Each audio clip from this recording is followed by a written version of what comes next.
So forward-looking statement, I encourage everybody to go out there and read it and look at it, the qualified person and third-party data. There's the PA numbers. So if I get to the corporate structure, we're sitting with about 120 million shares. There's four analysts that cover us, and that's Canaccord, Haywood, Ventum, and National Bank. We're sitting with 1.7 million options right now. Those options are way out of the money. They're all in excess of $3 per share. Warrants were around 2.8 million warrants, and we're sitting with about $13 million in cash right now. We currently have 2 drills that are turning. Currently, in 2024, February 2024, we brought in Edorado Gold. They came in with a 9.9% ownership, and they also topped up to continue staying with their 9.9% in October of 2024. We did it through the charity flow through, so we ended up getting $26.65 million. That's what it was for us. So your 2 major shareholders is Edorado Gold at 9.9%, and Eric Sprott increases. He was at 11 point something percent. Now he's a little over 12%. This is management and board of directors. One of the main one there is Jacques Trottier. This is his third mine that he's discovered. So where the property is located, the reason we have this map, it shows we're right beside the town of Normétal. We own the property 100%. It's basically 45 square kilometers at the moment. We are currently looking to see if there's any other properties available nearby. The important thing about this project is that we're actually right beside infrastructure. I'll show you in later slides. So this is a map of where we're located. You're right in the middle of the Abitibi greenstone belt.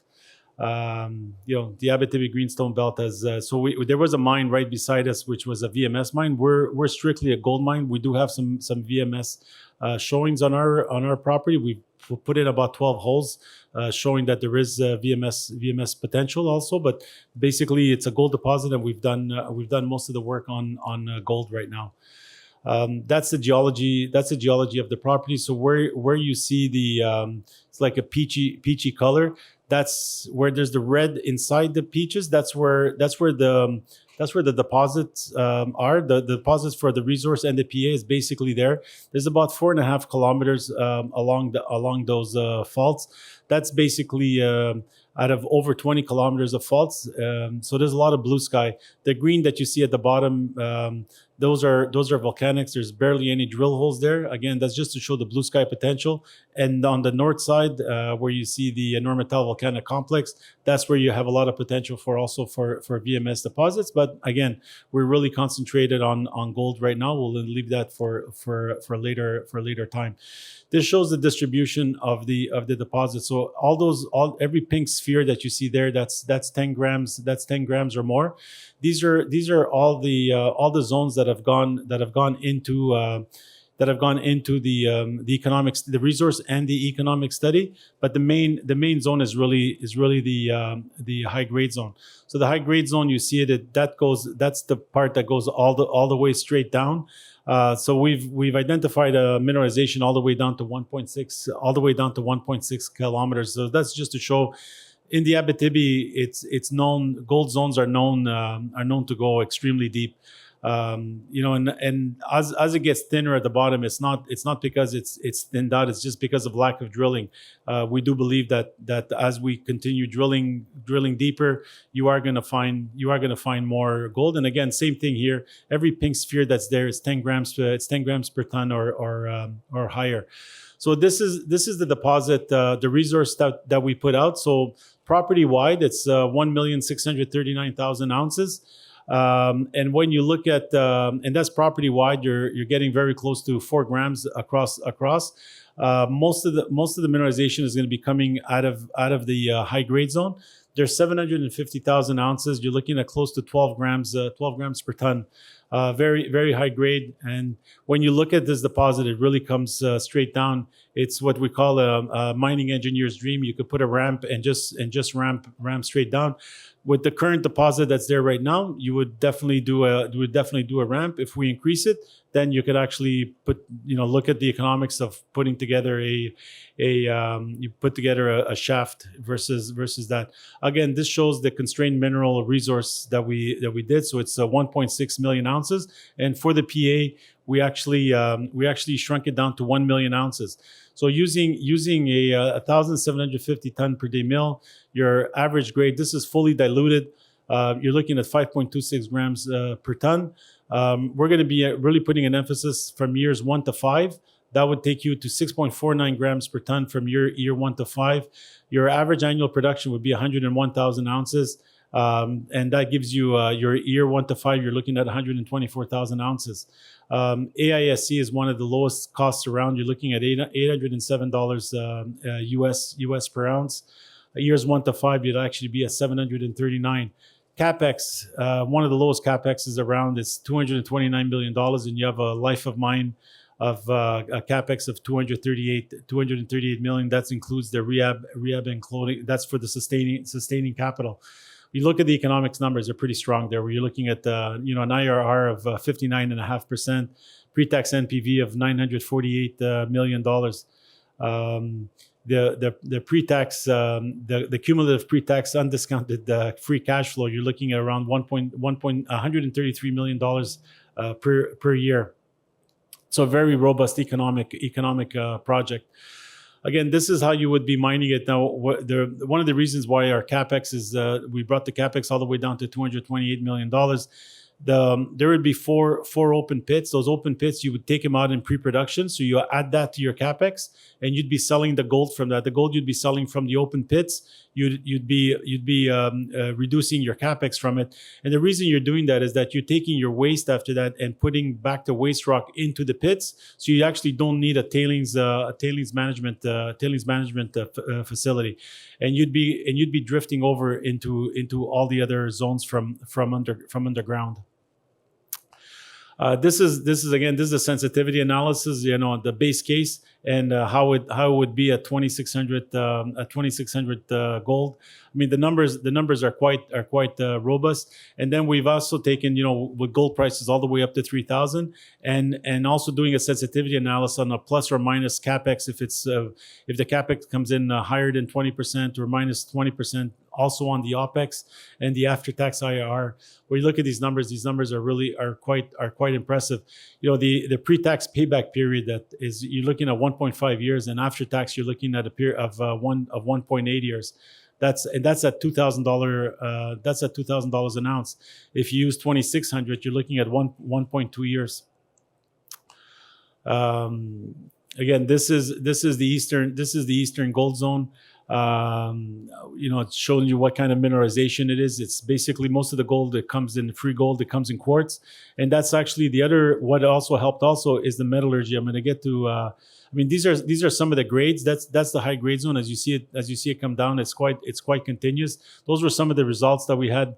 You're looking at 102 grams per ton over 6 meters. That was one of the best hits that we had. And you look at the balance of those numbers. It's quite impressive.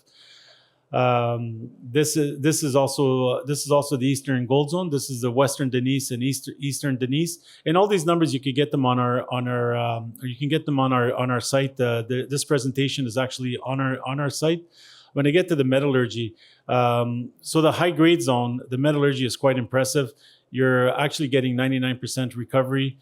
What we've done is we've used 95% in the PA, but we've got 99% recovery. And for the high grade zone, you're actually doing gravity and you're going straight to cyanidation. You're actually skipping the flotation.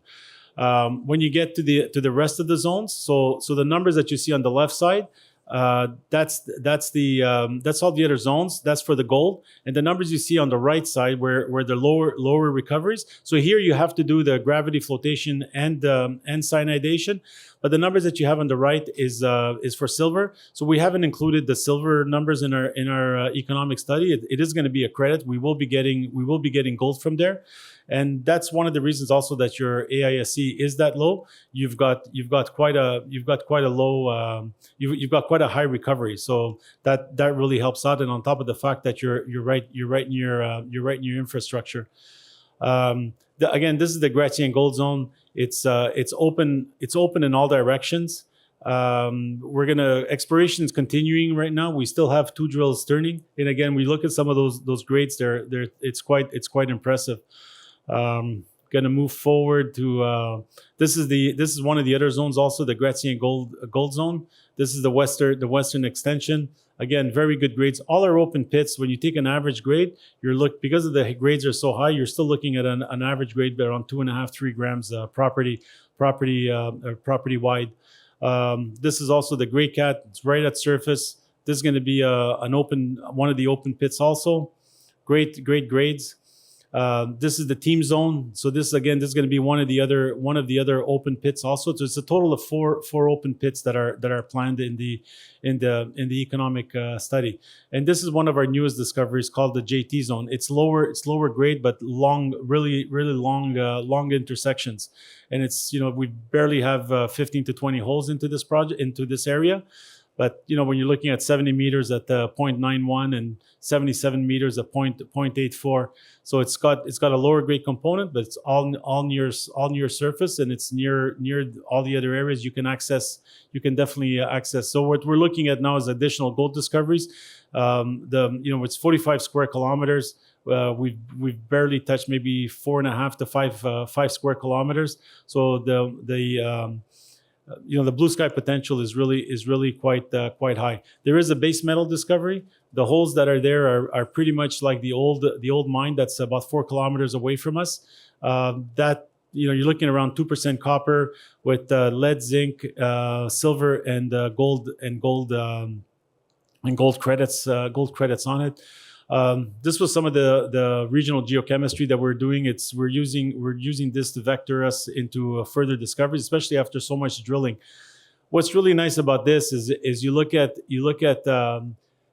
there's what you see on the right side where we say old tailings. So that's a completely rehabilitated a tailings pond that was back in the day with Noranda. So that just shows you, look, houses have been built right alongside there, so you can coexist with people and a tailings pond. We wouldn't be touching that at all. We'd be creating our own. You've got the core shed. You've got an electrical transformation station about 5 kilometers away. The property also is about 5 kilometers away from the transformation station, and we're about 5 kilometers away from our core shack. Our core shack is actually in the city. That city holds about 700 residents. 23 kilometers lower, you have another city, the city of Lassar. So the city of Lassar is about 23 minutes south of us, and it's you're looking at around 12,000 residents. So basically, you don't need to build a mining camp. Everybody goes home at night. So you'll save on capex on the mining camp, and you'll also save on the opex going back and forth. So basically, exploration upside, the property, I'd say probably 20% of the property has been drilled. There's still a lot more. There's still a lot more to explore out here, and that's pretty much it. This presentation is on site. It's actually there's more. The one on our site, there's actually more on it. So I guess we're good.